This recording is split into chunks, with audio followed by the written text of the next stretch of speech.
Welcome back, people, on Aurora IAS YouTube channel. The lecture series on ethics, integrity, and aptitude continues with a very own chapter of aptitude and foundational values for civil services.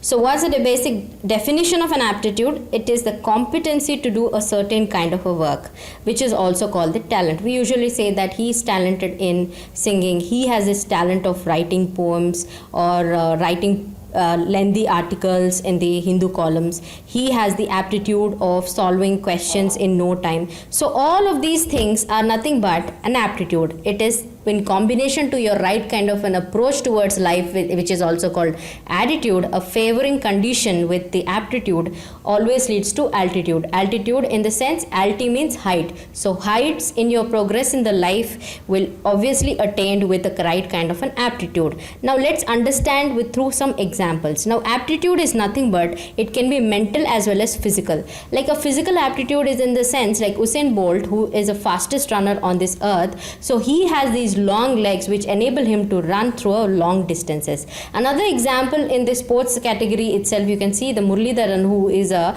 Sri Lankan player, cricket player. He has a tweaked bone that enables him to have a good bowling speed with the spinning technology. That is an innate capability of these people. Just like them, we have this mathematician Ramanujan, who is not educated, still he has so much aptitude in him to solve and innovate some good kind of mathematical theories. Why is it happening? Because it is a competence criteria of a person to have something innate with himself. Whereas attitude, on the other hand, it is only a kind of a behavior of a person based on your belief, cognitive and emotive component, which we have already seen in the previous lectures of attitude. So attitude is completely mental in original, whereas aptitude is both mental and physical in nature. Attitude basically associates with your inner self or the character or the personality of yours, whereas aptitude is associating with your talent or the level of competence of the person. And now we often use the kind of terms like ability, skill, aptitude, intelligence interchangeably, but these have differentiated meanings. One is ability, which says that it's a possession of qualities that require to do something. You will have the ability to solve maths when you have the mental aptitude of ability inside you that will enable you to do maths properly. Or science subjects, you will have interest towards it, but you may not have the ability of doing it. So there is a difference in this categorization. And then there is skill. Skill is the ability acquired by the rigorous training, like a skillful artist. So they gain the artistic tendency through their parents or the ancestors or through some kind of an external agency. That is where they have a ability to perform their task because of a rigorous training. Now aptitude is totally done, like it's always the innate as well as you can acquire it also. That is why the examination you should be giving it for the paper 2, like the CSAT exam is also termed as civil services aptitude test. It says that the aptitude which on getting skillful training in solving mathematics and solving the comprehensive passages, that is the way you solve the questions of your paper 2 of a preliminary examination. That is why the test is also called the aptitude test. And then the intelligence is nothing but to understand and comprehend and profit from your experience. It has nothing to do with solving the problems and all that. That is totally different.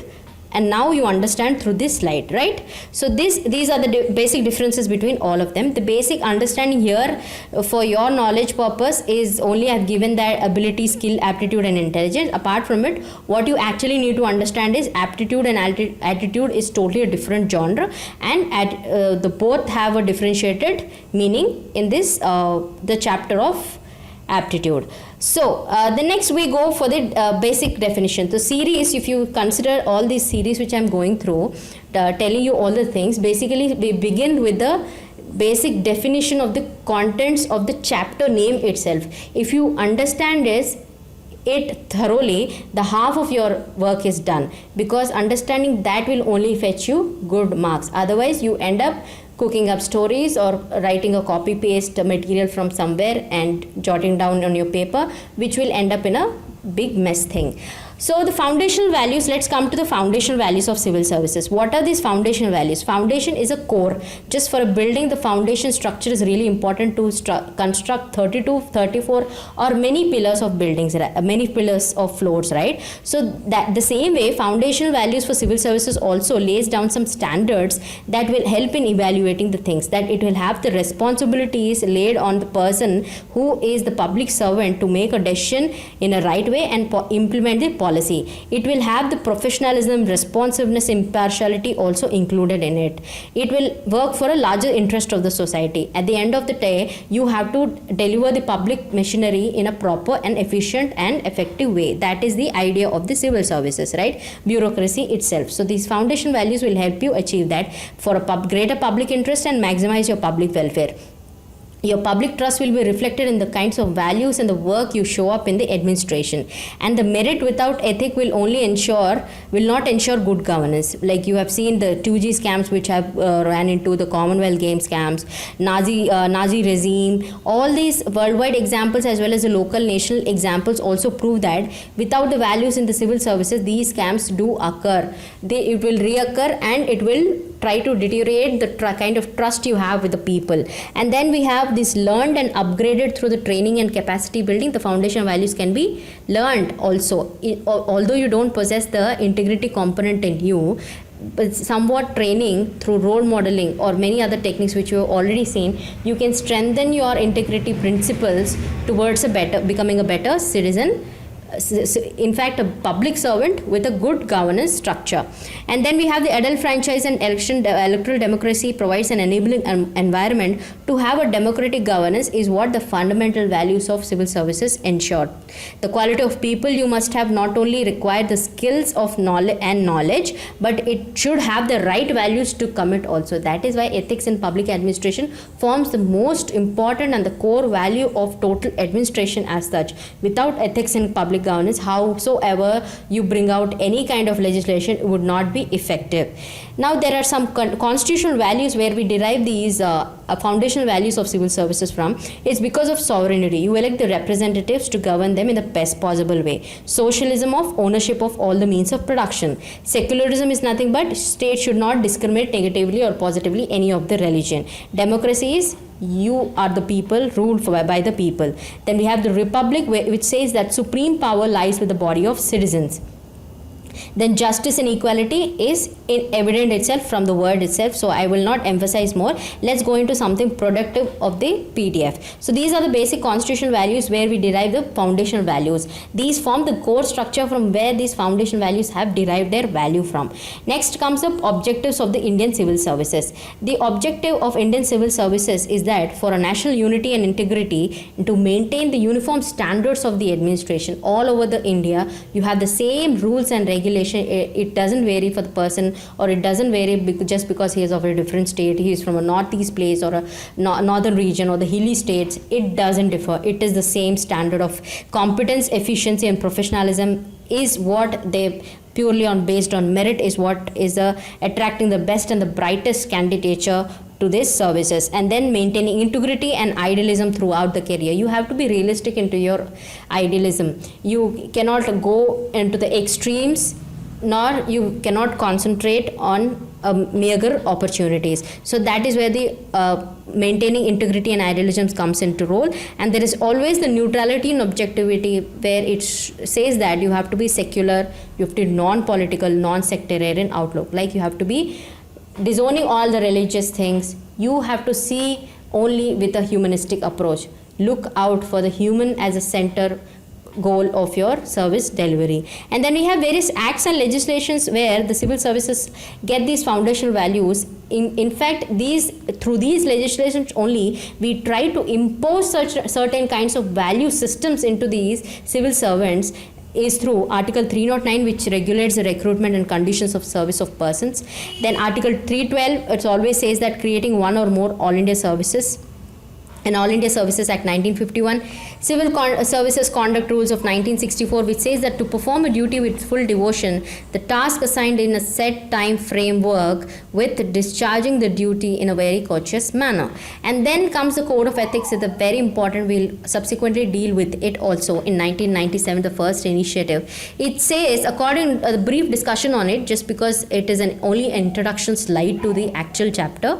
I am not discussing in detail each of the point 312 or 1951 because the subsequent PDFs would always will be giving more information and regarding all these acts and enactments. So the Code of Ethics in general would give upholding the rule of law, impartiality, timelessness of the delivery of the services, quality of services. You have to be accountable for your actions, the effectivity and efficiency of the usage of public funds, and then not to exploit the position of power for any personal interest. That is the most important thing which has been emphasized in the Code of Ethics. And then Public Service Bill of 2007 also has some provisions related to the foundational values. And now what values of public services are important for a civil servant is that you need to be having a great sense of patriotism. That is why I'm not using the word nationalism. Let me emphasize it to you that patriotism and nationalism are totally two different type of concepts.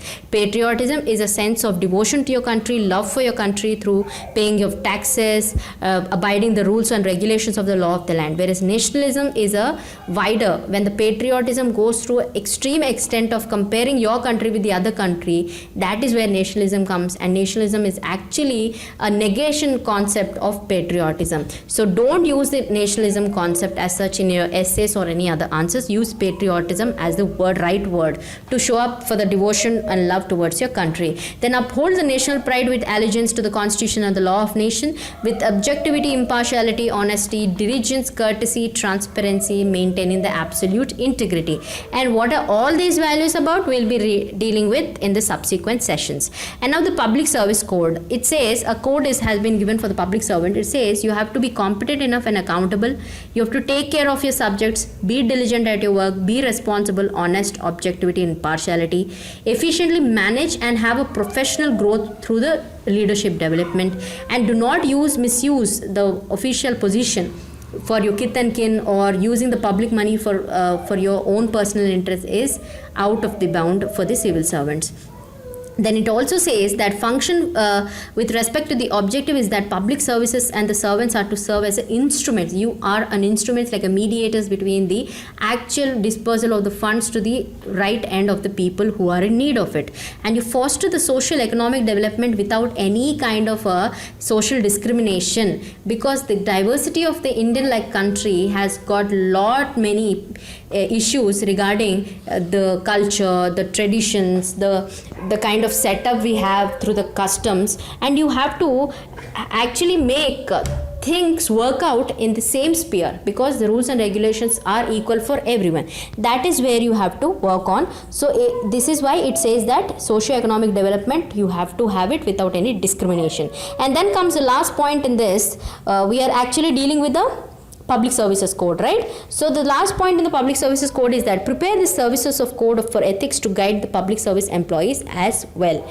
So as per second Administrative Reforms Commission, from now on you will quite recurringly or and then very often you will hear this term of second Administrative Reforms Commission, because these untimely to timely will give a lot of recommendations in order to improvise the services and the public service delivery. So it said that in one of its reports, he said that I am giving you 5 different types of qualities which I want from the public servant. What are those 5? Integrity, objectivity, impartiality, dedication to the public services, as well as compassion towards the weaker sections. All of this we are aware of, and we'll go into depth with each explanation of the topic. Before that, there are some issues which where the philosophy of the foundational values are derived, and the other things associated with is to be dealt. So that will finish up in this session, and from the next session we'll actually start with the portions of the foundational values, the actual foundation values of integrity, impartiality, and all these things we will be dealing in the next session. So the next point in this session is that second IRC also wanted some comprehensive civil services code at 3 levels. One is the values and standards, second level in the pyramid would be code of ethics, and last level of the pyramid would be code of conduct. And at international level, do we have such kinds of a code of conduct or kind of a foundational values for civil services as India has it mentioned through the second ARC commission? Has international level also got some code of conduct for public officials? Yes. One is that it says that in international code of conduct for public officials, it says that position of trust which comes with duty for the public interest. So the three important words are trust, duty, in terms of the public interest. The second one is to be loyal to the democratic institutions, and the third one would be fair, attentive and unbiased, which is objectivity, no non-partisanship. So the seven, and there is another important thing which we've already dealt in the first chapter also, like the 7 principles of the public life in the United Kingdom. That is where Nolan Committee comes into play. Selflessness, integrity, objectivity, accountability, openness, honesty and leadership. So if you have not seen my previous videos regarding this, I would suggest you to go through the attitude portions. There itself I've also re-emphasized on this Nodal Committee recommendations, like what each term would be and how each term is essential to ensure that a public servant is gaining that principles of public ethical public life. So please go back and see the previous videos to get an idea about the Nolan Committee. And then we next jump on to there are certain committees that have recommended from time to time some code of conduct and ethics for the public servants. One committee is that of Santhanam Committee, which we are very well aware of, 1964. It says that altruism, empathy are hard to imbibe after joining services. No code of ethics for civil servant has been mentioned. So it is important that we have these kind of components involved into their code. And then there is an HOTA committee, according to which your CSAT paper now has been designed, because it says that this kind of an aptitude test will actually take the right kind of a students which are required for the public services. Okay, and then it also said that 15 years of service performance appraisal report has to be taken into consideration, and the non-performing officers have to be removed. That is a very innovative way, but let's see how the government will respond to many other committees. Reports are also pending in front of the government. So imbibe, it also importantly said that imbibe the integrity aspect, merit, excellence in public services. All these kinds of values to be incorporated. These are the 2 basic committees that has been mentioned. So here I'm not giving you any kind of answer writing questions, because this forms a very basic one. In case if you're interested to write up some 150 word answer, then you can always write up how aptitude is essential to change the ethical conduct of a public servant or a common man. You can write a 150 word answer on this question, because this is actually the brief discussion introduction to the actual chapter. That is why I'm not mentioning any kind of answer writing questions, or I'm not dealing with any kind of a case study in this session. So that is it for this session. Let's continue the next session with all the aspects of ARC recommendations, as what kind of qualities or foundational values you expect civil servant, in fact aspirant should be also having it, because it becomes easier once you get into the system. So let's wait for the next session, and do watch it, and do like, share, subscribe the channel. You can always follow us on Telegram channel Aurora IAS, as well as our website www.aurorais.com. Thank you. Jai Hind.